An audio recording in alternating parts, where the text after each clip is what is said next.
Sevgili Sesli Kitap Molası dinleyicileri, içeriklerimizden haberdar olmak, kanalımızı beğeni ve yorumlarınızla desteklemek ve yeni hikayelerde buluşmak üzere lütfen abone olmayı unutmayınız. Dino Buzzati, Ay Işığında Tavşanlar.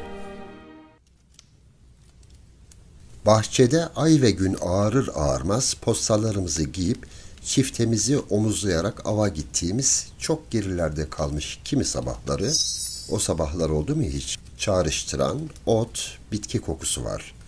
Ay duru, pencerelerde ışıklar sönmüş, çeşmenin suyu akmıyor artık. Her taraf sessiz. Çayırın üstünde 4-5 küçük kara leke. Arada bir en ufak bir gürültü çıkarmadan hızla sıçrayarak hareket ediyorlar gülünç bir biçimde. Çimenlerin gölgesinde sanki bir şey bekliyorlar. Tavşanlar. Bahçe, otlar, mis gibi kokular. Duru ay, anlaşılmaz nedenlerle insanın yüreğini daraltan güzel mi güzel engin gece. Hepsi onların. Mutlular mı? İkişer ikişer zıplıyorlar. Ayaklarından en ufak bir ses çıkmıyor. Birer gölge gibiler. Çok ötelerdeki ayın ışığının görünür kıldığı, uykuya dalmış kırların zararsız minik hayaletleri, cinleri. Uzaktaki yalnız dağların ak kayalı yamaçları da güçsüz bir ışık yansıtıyor. Ama tavşanların kulakları dik, bir şey bekliyorlar. Ne bekliyorlar? Yoksa daha fazla mutlu olmayı mı umuyorlar? Az ötedeki küçük duvarın dibinde gün ağarınca gizlenip uyudukları çukura giden oyukta bir tuzak kurulu. Haberleri yok tuzaktan. Biz de eşimiz dostumuzla gülüp eğlenirken bizi neyin beklediğini bilmiyoruz. Belki de bir gün sonra çıka gelecek acıları, hastalıkları, beklenmedik olayları kimse bilemez. Biz de tavşanlar gibi kıpırdamadan bir çayırda duruyoruz. Aynı kuşku bizi de zehirliyor. Tuzak nerede kurulu? En mutlu geceler bile avutmuyor bizi. Gölgeleri her geçen dakika daha uzuyor. Kulakları dimdik tavşanlar. Aydınlanan otların üstüne ürkütücü kara çizgiler bırakıyorlar. Gecenin içinde, kırların ortasında biz de içi görülmez sıkıntılar yüklü, kara hayaletleriz, gölgeleriz. Tuzak nerede kurulu? Ayın masalsı ışığı altında cırcır böcekleri ötüyor.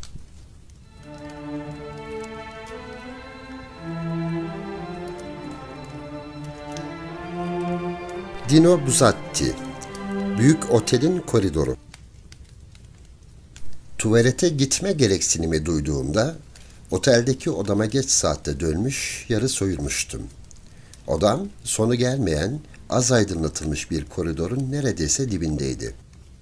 Yaklaşık 20 metrede bir mora çalan cılız ışıklı bir lamba, kırmızı halının üstüne ışık demetleri yansıtıyordu.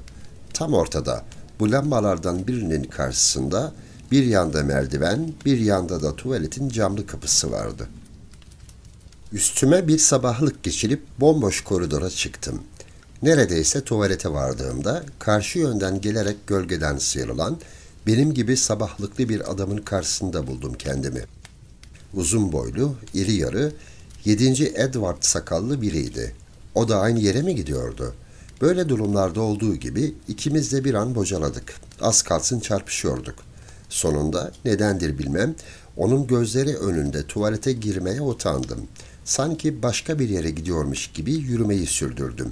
O da aynı şeyi yaptı. Ama birkaç adım sonra yaptığımın aptallık olduğunu anladım. Ne yapabilirdim şimdi? İki olasılık söz konusuydu. Ya koridorun sonuna dek yürümeyi sürdürüp bu arada sakallı adamın gitmiş olmasını umarak geri dönebilirdim. Ne var ki adamın bir odaya girip ortalığı bana bırakacağı kesin değildi. Belki o da tuvalete gitmek istiyordu. Benimle karşılaşınca tıpkı benim gibi utanmıştı. Şu ara benim gibi sıkıntılı bir durumdaydı. Bu nedenle geri dönersem bir kez daha onunla karşılaşma, daha da aptal yerine geçme sakıncasıyla karşı karşıyaydım. Ya da ikinci olasılık. Bir sürü kapı arasından loş birini seçip oldukça içerlek boşluğuna gizlenerek koridorun kesinlikle boşalmasını bekleyebilirdim. Durumu ayrıntılı bir biçimde değerlendirmeden böyle yaptım.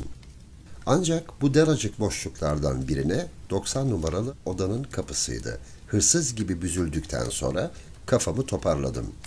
Her şeyden önce oda doluysa, müşteri dışarı çıkacak ya da içeri girecek olursa beni kapısının önünde gizlenmiş görünce ne derdi?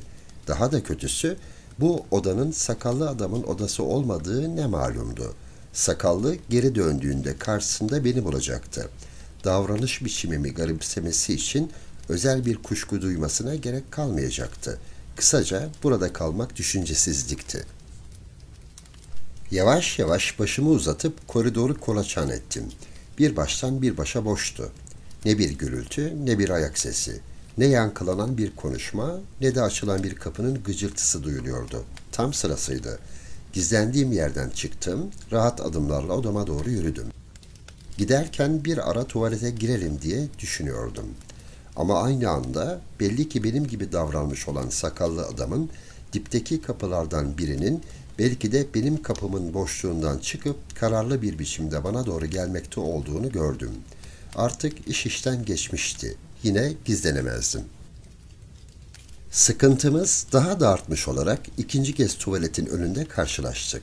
Ve ikinci kez karşımızdakinin bizi görmesinden utanarak ikimiz de tuvalete girmeyi göze alamadık. Evet, artık gülünç olma tehlikesiyle karşı karşıyaydık. İçimden saygıya da utanmaya da söve söve çaresiz odama yöneldim.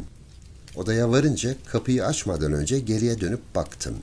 Dipteki loşlukta sakallı adamın da benim gibi odasına girmekte olduğunu gördüm göz ucuyla. O da dönmüş benden yana bakıyordu. Öfkelenmiştim ama suç benim değil miydi acaba? Bir gazeteyi okumaya çalışarak yarım saatten fazla bekledim. Sonra büyük bir özenle kapıyı açtım. Otel terk edilmiş bir kışla gibi büyük bir sessizliğe gömülmüştü. Koridor her zamankinden de ıssızdı. Bir oh çektim. Tuvalete ulaşma telaşı içinde neredeyse koşarak fırladım. Ama karşı yönden şaşılacak bir zamanlamayla sanki bir ön sezi dürtmüş gibi sakallı adam da aniden odasından çıktı ve belirgin bir aceleyle tuvalete doğru yürüdü. Böylece üçüncü kez buzlu camlı kapının önünde karşı karşıya geldik. Üçüncü kez ikimiz de gerçeği gizledik. Üçüncü kez ikimiz de içeri girmeden yürümeyi sürdürdük. Durum öylesine gülünçtü ki buzları eritmek, etrafı kahkahaya boğmak için bir hiç, bir işaret, bir sırıtış yeterli olacaktı. Ama benim de belli ki onun da işi şakaya vurma isteği yoktu. Tersine azgın bir öfke, bir tür karabasan gelişiyor, sanki gizemli bir düzenek bize cephe alıyordu. İlk çıkışta olduğu gibi yine rastgele bir kapının boşluğuna süzülerek neler olacağını beklemeye koyuldum.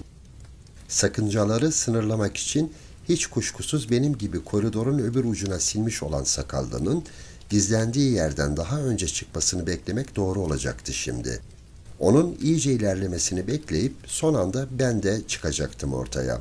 Böyle yapmaktaki amacım onunla artık tuvaletin önünden çok daha önce karşılaşmaktı. Karşılaşmadan sonra can sıkıcı bir tanık olmaksızın istediğim gibi davranacaktım. Buna karşılık o benimle karşılaşmadan önce tuvalete girmeye karar verecek olursa daha da iyi olurdu. İşini gördükten sonra odasına çekilir, gece boyunca ortada görülmezdi bir daha.